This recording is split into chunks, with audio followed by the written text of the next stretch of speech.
Okay. So, what are some of the things in life that can affect our joy, that can bring us down? This is not by any means a comprehensive list of anything possible, but it hits some of the major ones, right? Chronic illness.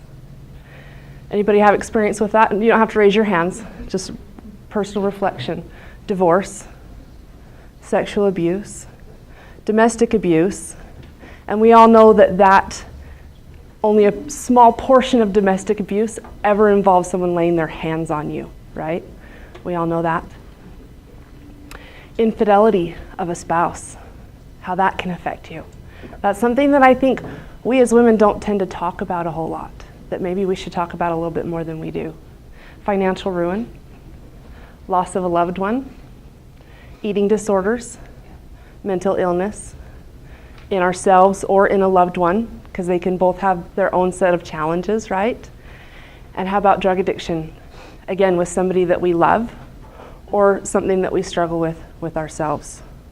So what are some of the things that you have struggled with? What are some of the things that have brought you pain, that have held you down? It can feel like a really heavy blanket just kind of weighing on your soul, maybe trapping you in a cocoon like a caterpillar, right?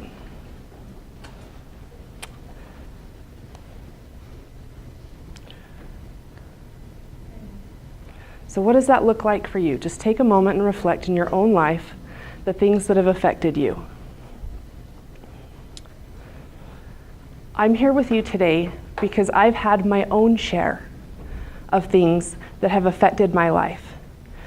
Outside circumstances that held my inner joy hostage, that prevented me from being happy, that prevented me from being successful.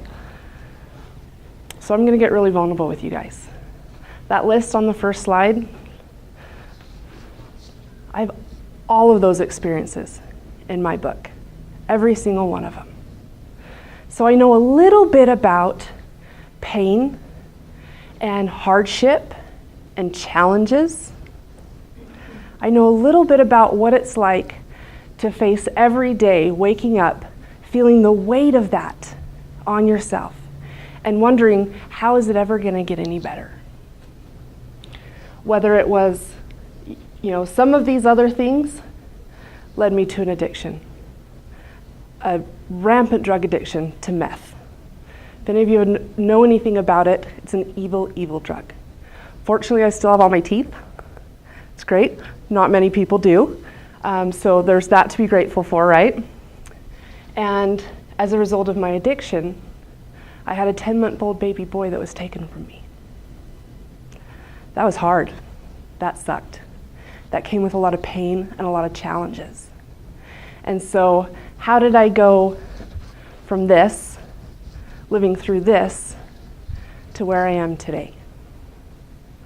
So that's what I'm here to share with you, is the 6 steps that I've kind of narrowed it down to. And there's a lot of, micro steps in there, but 6 steps that you can take yourself through to overcome challenges, to no longer let it hold you hostage, and to be able to overcome whatever that is, and be able to be happy, be joyful, to have fantastic relationships, to show up for the people that you love, and to be successful in business, home, life, whatever it is that's important to you. So step 1, decide. It's kind of simple, right? But there's great power in making a decision. And you have the power. Isn't that cool? It seems so very basic, but until you make a decision to do something different, you're just going to float. It takes an actual choice that acts as a catalyst to move you forward. You declare to the universe, this is what I want, and this is what I'm going to get. And as a result, the universe is the great equalizer. You guys know the secret. Heard of The Secret? The law of attraction. It's a very similar concept. What you create internally, the universe will work like crazy to equalize and make the reality on the outside so that the two are congruent. And that all starts from making the decision, declaring to the universe, this is what I want, and this is what I am going to do. And it gets the ball rolling. So when I was in that situation, when I had had my son taken from me, I had a decision to make, right? Am I going to go up or am I going to go down? And unfortunately, I went down for a little while first and created a lot more pain and a lot more challenges, and it made it a little bit harder. But I learned some lessons in that. But I came to the point where I made a decision that that isn't what I wanted, that I was going to do anything and everything it took to correct that, to get my life right, and to bring that baby home. And that became the mission of my life. Step 2, don't run. As human beings, we are conditioned from a young age that pain is bad, and I think we're kind of genetically programmed to do anything we can to avoid it, right? Whether it's physical pain or emotional pain, we don't like it, it's uncomfortable, it's unpleasant, and we're going to do anything we can to avoid it. The problem with that is that pain avoided is simply pain delayed. It's kind of like the IRS. You can run and you can hide, but eventually it's going to find you and it's going to collect, right? So if it's going to come due someday, why not make the decision to take it into your own hands? Be intentional about it. Until the emotions process, they are going to eat at you. They're going to run you ragged. And you're going to wind up with more problems than you had to begin with. See, most people think that a drug addiction is the problem. It's actually not. Addiction is an attempt at a solution to the real problem, which is pain. A way to get away from it.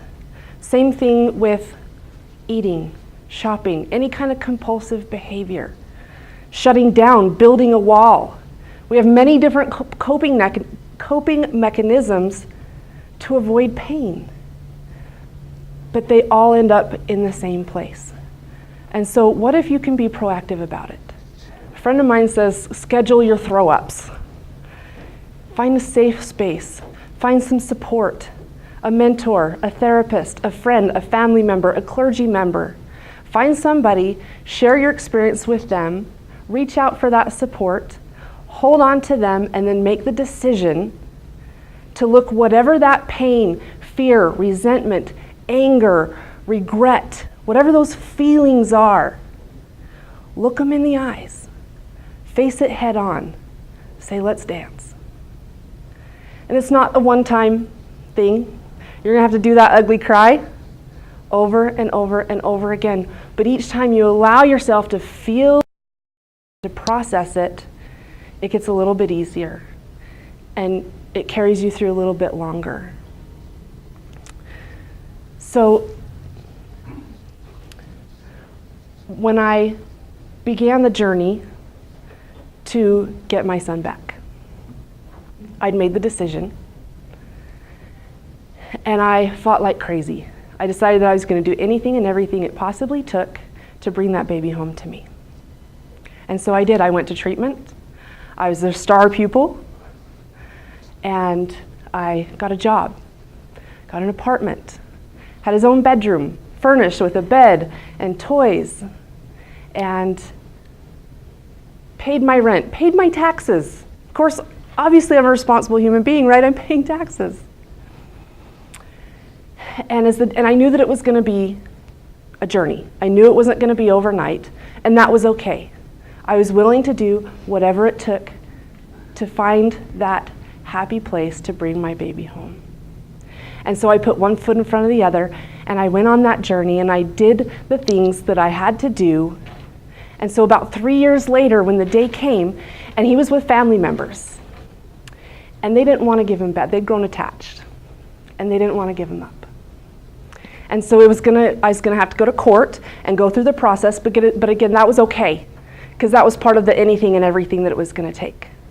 So I saved up some money and I went into the meet with an attorney, found the best attorney I could find, went in and handed him all the paperwork and was ready to sit down for a strategy session. You can imagine what it was like then when instead of getting that strategy for moving forward and accomplishing my dream for the last 3 years of bringing my baby home, when instead I was told, you're never going to be able to get your son back. But look at everything I've done. I've gone to college, I got a 4.0. I'm becoming a drug counselor to help other people. I have a stable place to live, a car, job. I pay my taxes. Doesn't matter. But I'm his mother. He's my baby. Doesn't matter. The courts will never return that child to you. Oh boy, did I ugly cry. And again, I had a decision to make. And I decided that no matter what happened, I was still going to move forward, and I was going to be the kind of woman and the kind of mother that even if I only ever had him 1 day a week, I would be the mother that he was proud of. And I would go on to find my happiness. I would go on to live in joy. But first, there was a whole lot of pain first.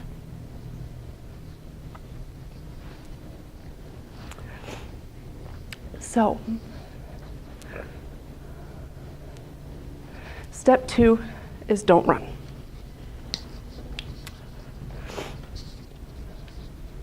Step 3, gratitude. I love that Wendy already covered this, because gratitude is by far the most powerful tool in the universe. It is that which can bring lightness to the dark, chase away the demons, and begin the healing. It's my favorite word in the universe. So there's lots of different things that we can be grateful for, right? Like that the photographer wasn't on the other side of these couple. And since this is a women's retreat, dear God, thank you for football pants and the men who wear them. Amen. Now, gratitude can be passive or it can be proactive. I like to think of gratitude as a verb, an action that you take. Intentional gratitude can change your life.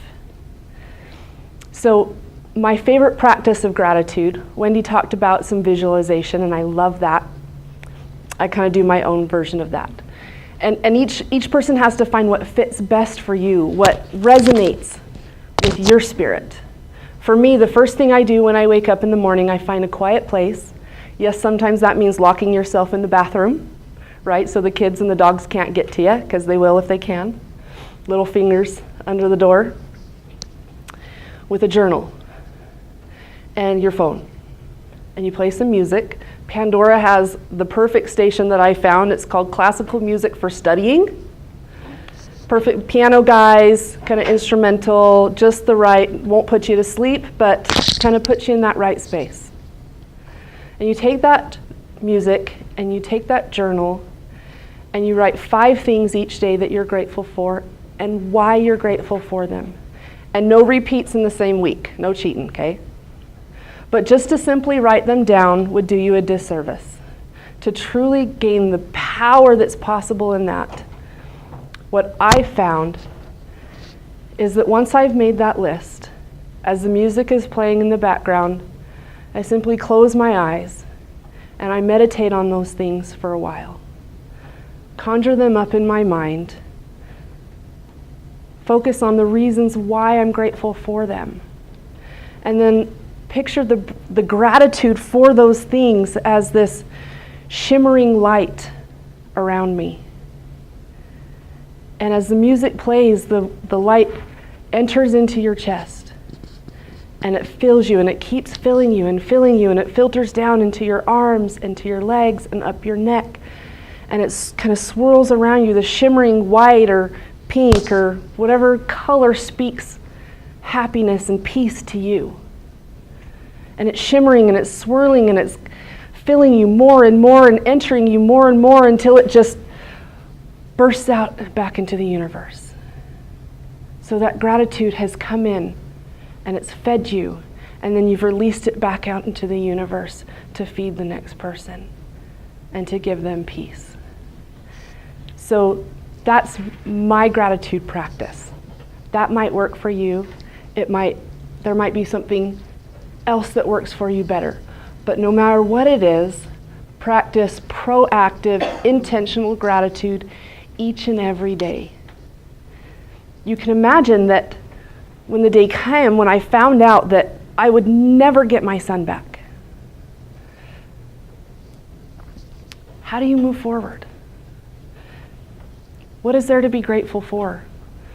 All of my dreams, all of my visions, everything that when I closed my eyes, I pictured the next 14 years of mine and my child's life was going to look like. Tucking him into bed at night, waking him up in the morning, helping him brush his teeth. All of that vanished in an instant. And I was left pretty empty. So gratitude helped fill that space. And very often, gratitude is not for that thing that you're struggling with. Okay, and sometimes it's big things. Sometimes you're in such a hard, difficult place that the most that you can find to be grateful for is some Diet Dr. Pepper and some fuzzy socks. So that hit my gratitude list a lot in the beginning. And iceberg hamburgers, which I don't think they have anymore, like those little huts that was just a drive-through. Anybody remember those? So it can be little things.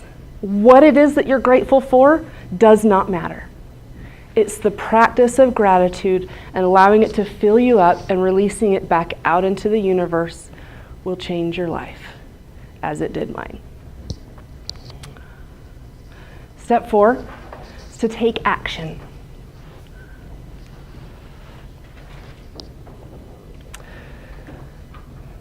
Very oftentimes, the challenges that we have can involve some action. You have an illness, you can go to the doctor. You're in an abusive situation, you find the strength to break free, right? Sometimes you're in a situation where you can't take any action in that circumstance, but you can still take action. Start where you are, use what you have, do what you can. Maybe it's related to the challenge that you're going through. Maybe it's completely separate.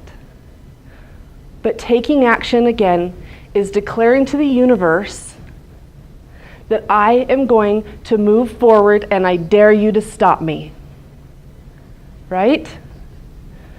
So look at what is in your control. What do you have control over? You can't decide away the abuse. You can't magically make the divorce or the infidelity or the illness disappear. But maybe there's some things that you can control. Maybe it's starting some exercise or eating healthy. Maybe it's telling yourself every day that you love yourself. Okay, it sounds woo-woo, but affirmations are incredibly powerful, and that's some actions that you can take. Structure your use of time so that you're more productive. Find meaningfulness, find other meaningful focuses, and having a positive impact and service on other people. For me personally, I could not change the fact that I was never going to be able to get my son back. That was a fact. So moving forward, what could I take action on so that despite these outside circumstances, I could still experience inner joy, inner happiness, a fulfilled life? So I found the things that I could take action on. I enrolled in college. 4.0 GPA for someone who dropped out of high school, right? physical fitness. And service is the big one. Anyone who knows me knows that one of my biggest focuses in life is a nonprofit that my sister and I started called Soul Food. And we feed about 2,000 homeless people every month, and we've been doing it for about the last 6 years. And this is where that was born out of. Because I couldn't change the circumstance that was causing me pain, but I could take action and I could focus on where I could make a meaningful difference somewhere else. Does that make sense? Step 5. This one is probably the juiciest. Change the story. This one I get excited about more than anything. See, as children, from a young age, we are programmed with these preconceived notions on what things have to mean, what experiences should look like, right? When someone dies, it has to be sad. When we fail, it has to mean that we're no good, right? There's many, many different examples of the stories that we're taught that are true. But what if we have the power to change that story into something else? What if divorce doesn't have to mean failure? What if it can mean freedom or choosing something better and honoring ourselves? How cool would that be? What if disability didn't have to mean inability?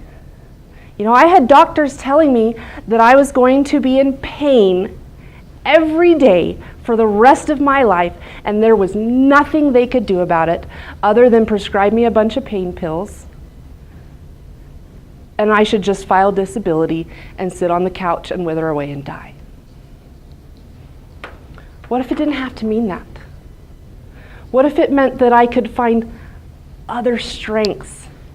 What if it meant that I could dig deep and find ways to heal myself from the inside out?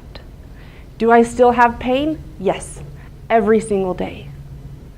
But I decided to change the story and not let it determine what I was going to be able to do. It wasn't going to win, right? What if infidelity didn't have to mean that we are insufficient? Okay, if you've ever experienced this, there is a very, very deep hurt that occurs. What was wrong with me?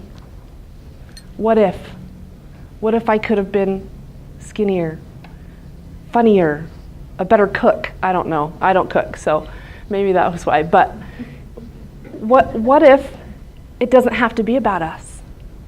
What if we can change that story, and again, it's about their deficiency in character? How powerful of a tool is that? When whatever challenges you're facing, you can change the story on what that means about you and your life. What if being abused didn't have to mean being forsaken? What if instead it got to mean that you were strong and you were a survivor, and that you then had gifts that you could help other people who were going through the same thing that you were? How powerful can that be when you get to change that story? What if size didn't have to determine your worth or your beauty? What if you can be amazing and beautiful and fantastic and talented no matter what you looked like? Because as you've seen, I've been 300 pounds in a size 4X.